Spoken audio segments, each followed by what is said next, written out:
यदा यदा हि धर्मस्य ग्लानिर्भवति भारत अभ्युत्थानमधर्मस्य परित्राणाय साधूनां विनाशाय च दुष्कृत धर्म संस्थापनार्थाय संभवामि युगे युगे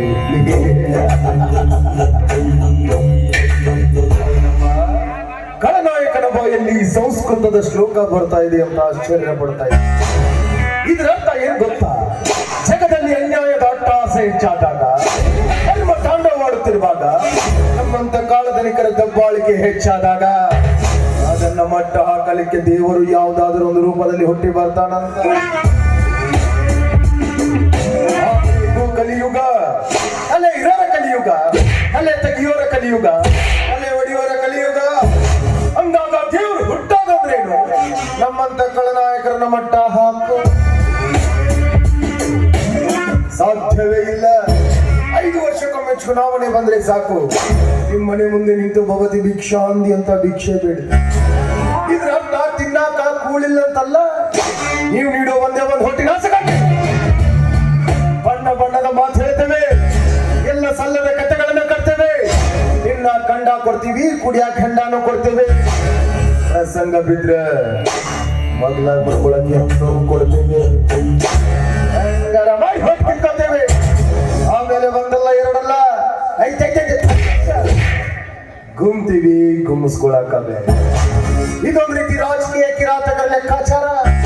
ನಿಮ್ಗೆ ಅರ್ಥ ಆಗಲ್ಲ, ಅರ್ಥ ಆದ್ರೂ ಪಕ್ಕದಲ್ಲಿರೋರಿಗೆ ಹೇಳಲ್ಲ, ಹೇಳಿದ್ರು ತಿಳ್ಕೊಳ್ಳೋ ವ್ಯವಧಾನ ಇರಲ್ಲ. ಯಾಕಂದ್ರೆ ಎಲ್ಲಾರು ಬ್ಯೂಸಿ.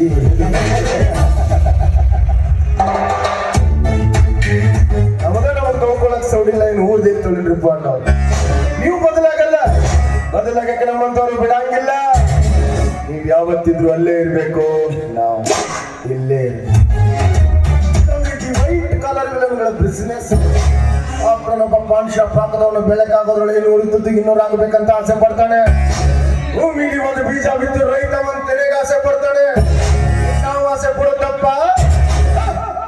ಚುನಾವಣೆಯಲ್ಲಿ ಎದ್ದೇ ಮುಸುಡಿ ನಂಬ್ಕೊಂಡು ಓಟ್ಗೆ 200,000 ಅನ್ಸಿದೀವಲ್ಲ, ಹೆಂಗೆ ತೆಗಿಬೇಕ್ರಪ್ಪ? ಹೆಂಗೆ ತೆಗಿಬೇಕು? ಭೂಮಿ ಮೇಲೆ ಬೀಜ ಬಿತ್ತಿದೀವಿ, ಅಂದ್ಮೇಲೆ ಭೂಮಿ ಮೇಲೆ ತಕ್ಕೋವೆ.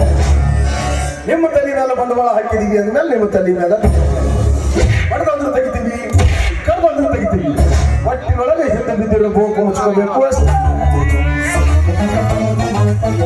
ಸರ್ಕಾರಿ ಸಾಲಿ ಮಾಡಿಕೊಡು, ಯಾವ ಖಾಲಿ ಮಾಡಿಕೊಡು, ರೋಡ್ ಕಟ್ಟಾವ ರೋಡ್ ಮಾಡಿಕೊಡ್ರಿ ಅಂದ್ರ ಹಿಂದೆ ಬಿದ್ದಿರೋ ಬೋಕ್ ಯಾರ? ನಮ್ಮ ಅಪ್ಪ ಮುಸ್ತಾನ. ನಿಮ್ಮ ತಲೆ ಮೇಲೆ ಬಂಡವಾಳ ಹಾಕಿದೀವಿ ಅಂದ್ರೆ ನಿಮ್ಮ ಮಚ್ಚ. ನಾ ಮಾತಾಡೋದು ಸ್ವಲ್ಪ ಬಿರುಸ ಅನ್ನಿಸ್ತೈತಿ, ಆದ್ರೆ ಅದು ಯಾವತ್ತಿದ್ರು ಕಾರಣ ಇರ್ತೈತೆ, ಇರಾಕ ಬೇಕ. ದುಡ್ಡಿನಾಗ ದೊಡ್ಡಮ್ಮ ಈ ಶ್ರೀಕಾಂತ್ ಗೌಡ, ಸೊಕ್ಕಿನಾಗ ದೊಡ್ಡಮ್ಮ ಈ ಶ್ರೀಕಾಂತ್ ಗೌಡ, ದೌಲತ್ತಿನಾಗ ದೊಡ್ಡಮ್ಮ ಈ ಶ್ರೀಕಾಂತ್ ಗೌಡ.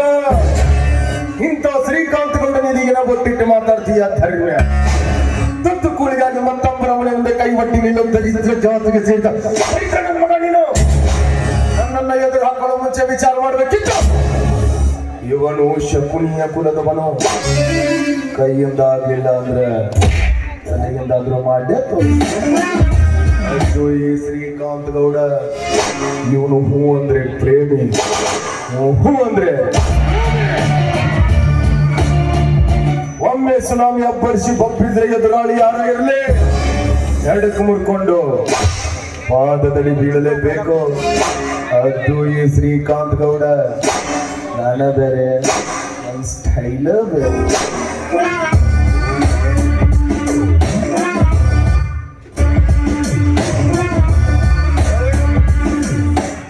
ಅಲ್ಲ, ನಮ್ಗೆ ಹಲ್ಕಟ್ ಶೇಖರ್ ಮೇಲೆ ಹಾಳಾಗಿ ಹೋಗ್ತಾನಂತ. ಸಾಕಾಗೈತೆ ಅನ್ಕೊಂಡಾಗ ಮನಿ ಅನ್ನಂಗಿಲ್ಲ, ಮಾರನ್ನಂಗಿಲ್ಲ. ತಿಂಗಳಿಗೊಂದು ಪಗಾರ ಮಾತ್ರ ಕರೆಕ್ಟ್ ಕಟ್ ಮಾಡ್ಕೋತ. ಬರ್ಲಿ ಮಗ, ಇವತ್ತು ಹಿಂಬುಡಿಕೆ ತಾರಿನ ಕಂಬ ಏರಿಸ್ತೀವಿ.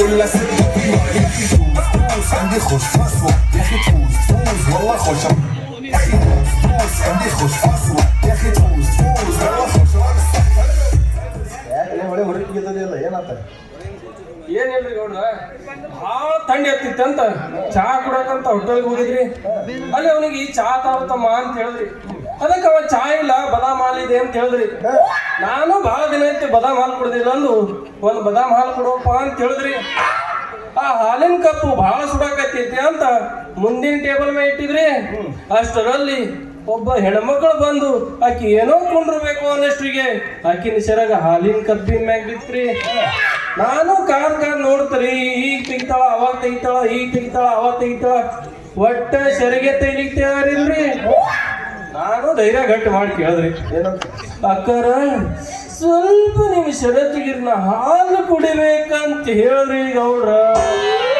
ಆಕಿ ಎದ್ದಿದ ಕೂಡಲೇ ಚಾಪ್ಲಿಲೆ ಹೊಡೆದಾಳ್ರಿ ಅದು ಕೂತ ಸುಮ್ ಕೊಡ್ತೀರೇನ್ರಿ ನಾಯಿ ಹೊಡೆದ್ರಿ ಗೌಡ್ರ ಎಲ್ಲಾ ಬ್ಯಾನ್ ಆಗೈತೈತ್ರಿ ನಾಯಿ ಅಂತ ಕೆಲಸ ಮಾಡಿದ್ರೆ ನಾಯಿ ಹೊಡೆದಂಗೆ ಹೊಡಿದಲ್ಲ ಸನ್ಮಾನ ಮಾಡಿ ಕಳಿಸ್ತಾರ ಅದು ಹೋಗ್ಬಿಡ್ರಿ ಗೌಡ್ರ ಹಿಂಗೆ ಆ ಮಗ ಧರ್ಮೇಂದ್ರಲ್ರಿ ಅವ್ನ ಆಳ್ಗಳು ನಮ್ಮ ಆಳ್ಗಳು ಅವ್ರು ಹೊಲ ಬಯಸ್ಕೊಂಡು ಬಂದವ್ರಿ ಅದೇನು ದೊಡ್ಡ ವಿಷಯ ಬಿಡ ಗೌಡ್ರ ಟೂರ್ ಹೊಕ್ಕಮೈತಾರ ಗೌಡ್ರ ದನ 8 ಮಂದಿ ಹೊಲ ಹೊಕ್ಕಮೈತಾರ ಧರ್ಮೇ ಏನಂದ ಏನಂದ ಲೇ ಅಂದೆ ಅಂತವನ ಲೇ ಕತ್ತೆ ಅಂತವನ ಎಕ್ಕಿನ ಗಣ್ಣಿನ ಅಂತವನ ಅಲ್ಲಿ ಕಟ್ಟು ಗೌಡ ಹಿಂಗ ಬೈಕೋಕ ತಿರ್ಗಾಡ್ತಾನ್ರಿ ಅವ ನಿನಗೆ ಬುದ್ಧಿ ಗೊತ್ತಿಲ್ಲ ಅಲ್ಲೇ ನನಗೆ ಮಂದಿ ಹೆಸರು ಹೇಳ ಗುಮ್ಮಾಕ್ ಹೋಗ್ಬೇಡ ಗೌಡ್ರ ನನಗೆ ಗುಮ್ಮು ತಿಂಡಿ ಆಗೈತ್ರ ಮುಂದೆ ಕೂತ್ ಗುಮ್ಮಿಸ್ಬೇಕು ಇದು ನಿನಗೂ ಹೊಸದಲ್ಲ ನನಗೂ ಹೊಸದಲ್ಲ ಅಷ್ಟು ದಿಮಾಕಿನ ನಿಮ್ಮಕ್ಕ ದಿವಸ ರೇಷನ್ ಅಂಗಡಿ ಮುಂದೆ ನಂಬರ್ ಚಕ್ಕಿ ತಿನ್ನೋ ಅವಂಗ ಅಷ್ಟು ದಿಮಾಕಿರ್ಬೇಕಾದ್ರೆ ದಿವಸ ಸೋನಾ ಮಸೂರಿ ಮೊಮ್ಮ ನಮಗೆ ಅಷ್ಟು ದಿಮಾಕಿರಬಾರ್ದಲ್ಲೇ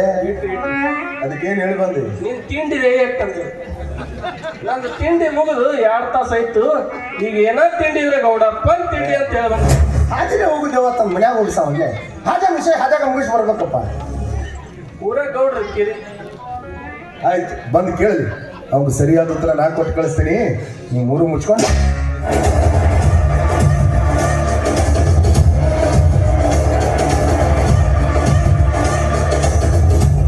ನಮಸ್ಕಾರ ಬರಬೇಕು ಧರ್ಮಾಪುರದ ಧರ್ಮಣ್ಣನವರು ಮತ್ತೇನು ಈ ಬಡವಣ್ಣ ಮನೆಯವರಿಗೆ ಬಂತಲ್ಲ ಪ್ರಯಾಣ ಯಾಕಂದ್ರೆ ಊರೊಳಗೆ ಮೊದಲೇ ಸ್ವಾಭಿಮಾನದ ವ್ಯಕ್ತಿ ಅಲ್ವಾ ನನ್ನ ಮನೆ ಮುಂಭಾಗಲು ತುಳಿಬೇಕಾದ್ರೆ ಎಲ್ಲಾದ್ರೂ ನಿನ್ನ ಸ್ವಾಭಿಮಾನಕ್ಕೆ ಏನಾದ್ರೂ ಧಕ್ಕೆ ಆದ್ರೆ ಮತ್ತೆ ಒಂದು ಕಾರಣ ಹಂಗೇನಿಲ್ರಿ ಗೌಡ್ರ ಹಂಗೇನಿಲ್ರಿ ಅಮ್ಮ ನೋಡಿ ಗೌಡ್ರ ನಿನ್ನೆ ನಿಮ್ಮ ಆಳುಗಳು ನಿಮ್ಮೆಲ್ಲ ದನಗಳು ನನ್ನ ಕಬ್ಬಿನ ಬೆಳೆಯಾಗಿ ಹುಗಿಸಿ ನನ್ನ ಕಬ್ಬಿನ ಬೆಳೆ ಎಲ್ಲ ಹಾಳು ಮಾಡಿಬಿಟ್ಟಾರ್ರಿ ಹೌದ್ರಿ ಏನ್ ಶೆಟ್ಟಿ ಅಲ್ಲದೆ ಆಳುಗಳಿಗೆ ಹೇಳಕ್ ಬರಂಗಿಲ್ಲ ಪಾಪ ಬೆಳೆದ ನಿಂತ ಬೆಳೆ ಒಳಗೆ ದನ ಹೋಗಿಸಿ ಧರ್ಮಣ್ಣ ಕಬ್ಬಿಲ್ಲ ಬಾದು ಮಾಡ್ಯಾರ ನಿಮ್ದೇ ತಪ್ಪಂದ್ ನೋಡ್ರಿ ಮೊನ್ನೆ ಇಲೆಕ್ಷನ್ದಾಗ ಗೋವಾದ ಅಂತ ಇಟ್ಟಿರಿ ಹೊಲ್ದಾಗ ಸುಮ್ ಕೊಡ್ತಾರೇನ್ರಿ ನಮ್ಮ ಆಳುಗಳು ಸಿಕ್ಕಂಗೆ ಕುಡ್ದು ಮಾಯನ್ ಗಿಡ್ತಾವ್ ಡಬ್ ಮಕ್ಕೊಂಡು ಧರ್ಮಣ್ಣ ಇನ್ನು ನಮ್ಮ ಆಳುಗಳು ತುಳಿಲಾರ್ದ ತಪ್ಪು ಮಾಡ್ಯಾರ ಇನ್ನು ಮುಂದ ಏನು ಹೊಲದಾಗ ಹೋಗಿಸ್ಬೇಡ ಅಂತ ಹೇಳಿ ಅಂದ್ರೆ ಹೇಳ್ರಿ ಗೌಡ್ರ ನಿಮ್ಮ ಮಾತಿನ ಅರ್ಥ ನನ್ನ ಬೆಳೆಯಾಗ ಮೈಸ್ಬೇಡ ಇನ್ನೊಬ್ಬರ ಬೆಳೆಯಾಗ ಮೈಸು ಅಂದಂಗಾತು ನಿಮ್ಮ ಮಾತಿನ ಅರ್ಥ ಅಂದ್ರೆ ಏನು ಧರ್ಮಣ್ಣ ನಿನ್ನ ಮಾತು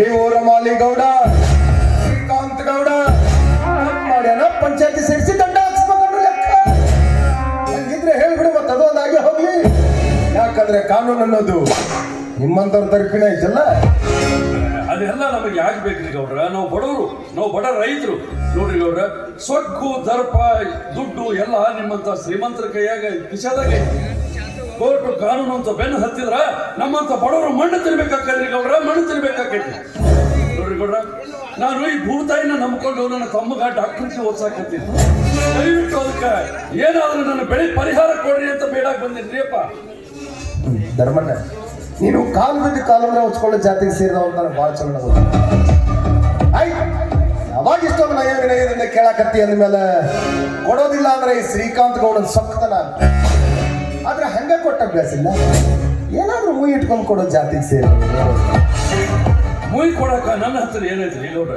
ಇರುದೇ 3 ಎಕರೆ ಹೊಲ 4 ಹರಕು ಪತ್ರ ಮನಿ ಅದಕ್ಕೆ ನೋಡ್ರಿ ಗೌಡ್ರ ಎಷ್ಟಾದ್ರೂ ನಿಮ್ದು ಕೊಡೋ ಕೈ ನಮ್ದು ಬೇಡೋ ಕೈ ಆಯ್ತು ಧರ್ಮಣ್ಣ ಐತಿ ಜಗತ್ನ್ಯಾಗ ಯಾವ ಬೇಕಾದವ ಎಷ್ಟು ದೊಡ್ಡವ ಇರ್ಲಿ ಒಂದಿಲ್ಲ ಒಂದು ದಿವಸ ಒಬ್ಬನತ್ತೆ ಕೈ ಒಡ್ಡಾಕಬೇಕು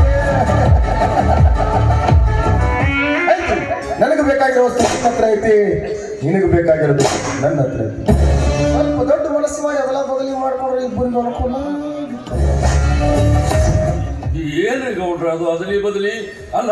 ನೀವು ಹಿಂಗೆ ಆಟೋಗಾಡಿ ಮೇಲೆ ದೀಪ ಇಟ್ಟು ಮಾತಾಡಿದ್ರೆ ನಾನು ಏನಂತ ಅರ್ಥ ಮಾಡ್ಕೊಡ್ರಿ ಗೌಡ್ರ? ಸ್ವಲ್ಪ ಅರ್ಥ ಆಗುವಾಗ ಬಿಡಿಸಿ ಹೇಳಿರಲ್ಲ ಗೌಡ್ರ. ಮೊದಲೇ ಮನುಷ್ಯ ಸ್ವಲ್ಪ ಅರ್ಥ ಆದಂಗೆ ಹೇಳ್ರಿ. ಏನಿಲ್ಲ ಧರ್ಮ, ಕೈ ತುಂಬ ದುಡ್ಡು ಕೊಟ್ಟು ಕಳಿಸ್ತಾರೆ. ನಿನ್ ತಮ್ಮನ ಶಿಕ್ಷಣ ಕೊಡಿಸು, ನೀನು ಬಿಂದಾಸ. ಆದ್ರೆ ಅದಕ್ಕೆ ಪ್ರತಿಯಾಗಿ ಒಂದು ದಿವಸ ಒಂದು ದಿನ ನೀನು ಹೆಂಡತಿನ ಕಳಿಸ್. ಕೆಟ್ಟ ಸೋಳ ಮಗನ. ಬಡವರ ಮನೆ ಹೆಣ್ಮಕ್ಳು ಅಂದ್ರ ಏನಂತ ತಿಳ್ಕೊಂಡು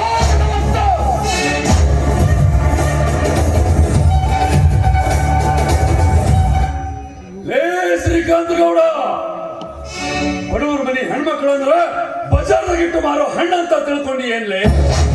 ಲೇ ಗೌಡ, ನೀನು ನಿಂತ ಭೂಮಿ ಕೂಡ ಒಂದು ಹೆಣ್ಣು, ಕುಡಿಯುವ ನೀರು ಕೂಡ ಒಂದು ಹೆಣ್ಣು. ಅಷ್ಟೇ ಏಕೆ, ನಿನಗೆ ಜನ್ಮ ಕೊಟ್ಟ ತಾಯಿ ಕೂಡ ಒಂದು ಹೆಣ್ಣು. ಗೌಡ, ಇಷ್ಟು ಸೊಕ್ಕಿಲಿ ಮಾತಾಡಕತ್ತೀಯಲ್ಲ ನೋಡು. ನಾವು ಬಡವರಾದ್ರೆ ಏನಾಯ್ತು, ನಮಗೂ ಒಂದು ಮಾನ ಮರ್ಯಾದೆ ಐತಿ. ಬಡವರ ಮನೆ ಹೆಣ್ಮಕ್ಳು ಮಾಡಿಕೊಂಡ ಗಂಡಗ ಮುತ್ತು ಕೊಡ್ಬೇಕಾದ್ರೆ ಮುಚ್ಚು ಮರ್ಯಾದೆಯಿಂದ ಕೊಡ್ತಾರ. ಆದ್ರೆ ನಿಮ್ಮಂತ ಶ್ರೀಮಂತ ಮನೆ ಹೆಣ್ಮಕ್ಳು ನೀತಿಗೆಟ್ಟವರು, ನಿರ್ಲಕ್ಷ್ಯರು. ಏ ಗೌಡ, ನಿನ್ನ ಕೈಗೆ ಕೊಡೋದಾಗದಿದ್ರೆ ಹೇಳಲೇ, ಆ ದೇವರ ನನ್ನ ರೊಟ್ಟಾಗಿ ಶಕ್ತಿ ಕೊಟ್ಟಾನ.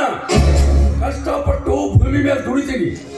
ರೈತ ಕಷ್ಟಪಟ್ಟು ಭೂಮಿ ಮೇಲೆ ದುಡಿದ್ರ ಆ ಭೂತಾಯಿ ಒಂದು ಮೂಲ್ಯ ಕೊಡ್ತಾಳಲ್ಲೇ. ಏ ಶ್ರೀಕಾಂತ್ ಗೌಡ, ಈ ಗೌಡಿಕಿ ಮನೆತನ ಅನ್ನೋದು ಒಂದು ದೇವಸ್ಥಾನ. ಈ ದೇವಸ್ಥಾನದಾಗಿರೋ ನೀನೊಬ್ಬ ದೇವರು ಅಂತ ತಿಳ್ಕೊಂಡಿದ್ದೆ. ಆದ್ರ ಈ ಮನಿ ದೇವರ ಗುಡಿನೂ ಅಲ್ಲ, ಈ ದೇವರ ಗುಡಿಯಾಗಿರೋ ನೀನೊಬ್ಬ ದೇವರು ಅಲ್ಲ, ನೀನೊಬ್ಬ ದೆವ್ವ. ಏ ಶ್ರೀಕಾಂತ್ ಗೌಡ, ನೀನು ದೇವರಾಗಿದ್ರ ನಿನಗ ಊದಿನ ಕಡ್ಡಿ ಹಚ್ಚಿ ಪೂಜೆ ಮಾಡ್ತಿದ್ದ. ಆದ್ರ ನಿನ್ನಂತ ದೆವ್ವಿಗೆ ಆಗ್ಬೇಕಲ್ಲಿ ಊದಿನ ಕಡ್ಡಿ ಫಲಪುಷ್ಪಗಳ ಪೂಜೆ. ನಿನ್ನಂತ ದೆವ್ವಿಗೆ ಬೇಕು ಎಡಗಾಲಿನ ಮೆಟ್ಟಿನ ಪೂಜೆನೇ ಬೇಕು.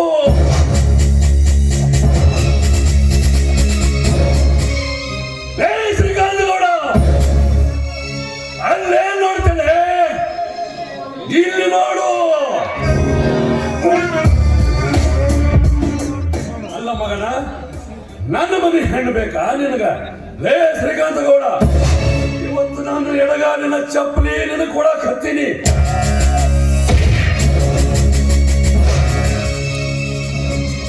ಇನ್ನೂ ಒಂದು ನನ್ನ ಬಲಗಾಲಾಗ ಚಪ್ಪಲಿ ಐತಿ.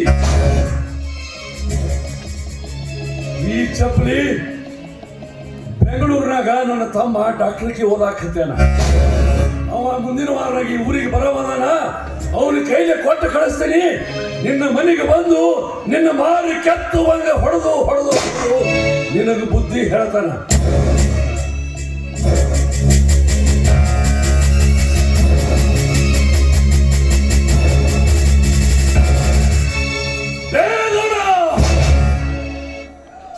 ಇವತ್ತ ನನ್ನ ಮನೆ ಹೆಣ್ಣು ಕೇಳಿದೆಲ್ಲ ಮಗನ, ಒಂದಿಲ್ಲ ಒಂದು ದಿನ ನಿನ್ನ ಮನೆ ಹೆಣ್ಣ ನನ್ನ ಮನೆಗೆ ಬರುವಾಗ ಮಾಡಲಿಲ್ಲ. ನಾನು ಈ ಧರ್ಮಾಪುರದ ಧರ್ಮಣ್ಣ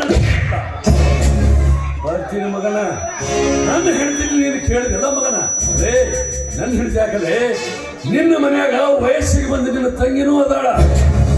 ಅವಳಿಗೂ ಒಂದು ರಾತ್ರಿ ನನ್ನ ಕೊಟ್ಟಿಗೆಗೆ ಕಳಿಸ್ಬಿಡು. ನನಗೆ ಗೊತ್ತಾಗುತ್ತೆ ಈ ಧರ್ಮಣ್ಣನ ತಾಕತ್ತು ಎಂಥದ್ದು ಅಂತ. ಊಟ ತಗೊಳ್ತೀವ. ಊಟ? ಏ ನೀವು ಮೌನ, ನೀವು ಶ್ರೀಮಂತರಿದ್ದೀರಿ, ನೀವು ಬೂಟ್ ತಗೋತೀರಿ. ನಾವು ಬಡವರಿದ್ದೆವು, ಮೆಟ್ಟ ತಗೋತೀವಿ, ಮೆಟ್ಟ.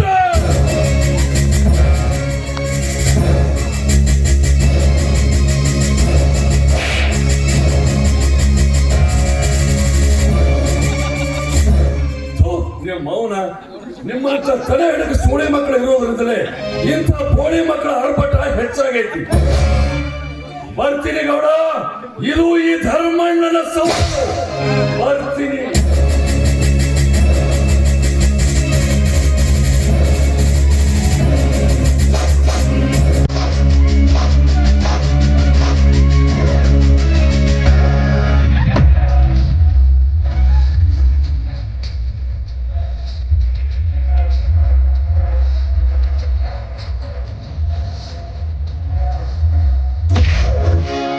ನಿನಗೆ ಹೆಸರು ಚಪ್ಪಿನ ಹೂವಿನ ಹಾರ ಅಂತ ತಿಳ್ಕೊಳ್ಳಲ್ಲ.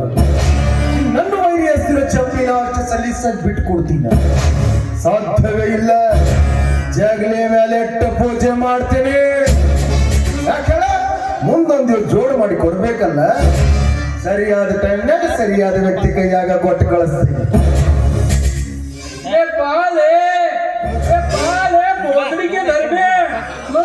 ಗೌಡು ಹೊಡಿತಿ ಮಗನ ನಮ್ಮ ಗೌಡು ಹೊಡ ನಾನು ಹೊಡಿ ತಳ ಹಾಕಿ ಕಚಾಪಚ ತೂರು ಹಾಕ್ತಿದ್ದೆ. ಇದ್ದಾಗ ಮಾತಾಡ್ಲಿಲ್ಲ ಮಗ, ಇದ್ದಾಗ ಮಾತಾಡ್ಬಿಟ್ಟು ಅವಾಗ ಒಂದು ಮೆಟ್ಟು ನಿಮ್ಮ ಹೊಡದಲ್ರಿ ನನಗೆ ಹೊಡ್ತಿದ್ರೆ ಒಟ್ಟು ಏನ್ ಹೆಟ್ರು ಗೌಡಗ ಹೆಟ್ಲ ಗೌಡ ಹಾಕಿರಿ. ಬೇಕಾದಾಗ ಹೆಟ್ಟಿಸ್ಬೇಕು, ಬೇಡದಾಗ ಕಾಲಾಗಿಸಿ ಕಟ್ಟಿಸ್ಬೇಕು. ಹೇ ಸಿಟಿ ಹೋಗೋಕ್ ಮುಂಚೆ ಒಂದು ಮಾತು ಹೇಳ್ದ ಅವನು. ಓ ಅವ್ರ ತಮ್ಮ ಆವಾಯ ಸಾಲಿಗಿರ್ತಾರೆ ಬಿಡ್ರಿ. ಮೊನ್ನೆ ನಮ್ಮ ದುನ್ನಿ ರೈಲ್ವೆ ಸ್ಟೇಷನ್ದಾಗ ಸುಟ್ಟಿದ ಬೇಡಿ ಸೇರ್ಕೊತಿರ ಮಗ. ನೀ ಏನು ಹರಿದ ಗಂಟೆ ಹಾಕ್ತೀವಿ ಬಿಡ್ತೀವಿ ನನಗೆ ಗೊತ್ತಿಲ್ಲ. ಅವನು ಫೋನ್ ನಂಬರ್ ಫೋಟೋ ಸಹಿತ ತಂದು ನಮ್ಗೆ ಒಪ್ಪಿಸ್ಬೇಡ. ಒಪ್ಪಿಸ್ಲಿಲ್ಲ ಭಾಳ ದಿವಸ ಮನಿ ಜನತೆಗೆ ಯಾವ ಜನ ಜೊತೆಡಿಲ್ಲ. ಆಯ್ತು ಗೌಡ, ಅವ ಎಲ್ಲೇ ಇರ್ಲಿ ಅವ್ನ ಫೋಟೋ ಮತ್ತು ಫೋನ್ ನಂಬರ್ ಸಹಿತ ನಿಮ್ಗೆ ತಂದು ಒಪ್ಪಿಸ್ತೀನಿ. ಅಷ್ಟೇ ಸಾಲಿಲ್ಲ ಅಂದ್ರೆ ನಾವು ರೌಂಡ್ ಆಧಾರ್ ಕಾರ್ಡ್ ಹುಡುಕ್ಯಾಡಕ್ ಚಲೋ ಆಗೈತ್ರಿ. ಯಾಕೆ ಅವ್ನು ಆಧಾರ್ ಕಾರ್ಡ್ದಾಗ ಹೆಸರಿಲ್ಲ ಏನ್ರಿ ಬರಬರಿ ಇಲ್ಲ. ಒಳಗಿಡೋದಿಲ್ಲ ಎಲ್ಲಿ ಜಗ್ಲಿ ಎಲ್ಲ ಪ್ರೀತಿನೇ ಇಡೋದು.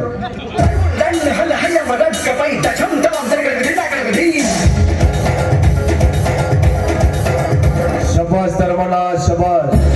ನನ್ನ ಮನೆಗೆ ಬಂದು ನನ್ನ ಎದುರನ್ನ ನಿಂತು ನನ್ನ ಎದಿಗಿನ ಬೊಟ್ಟಿಟ್ಟು ಮಾತಾಡ್ತೀಯ ಅಂದ್ರೆ ಮೆಚ್ಚಬೇಕಲೇ ಮಗನ ನಿನ್ನ ಗಂಡಸ್ತನ ಇರ್ಬೇಕು. ಜೀವನದೊಳಗೊಬ್ಬ ವೈರಿ ಇರಬೇಕು. ಅವನ ಜೀವನಕ್ಕೊಂತ ರಾತ್ರಿ ಎಲ್ಲ ಇರ್ಬೇಕು.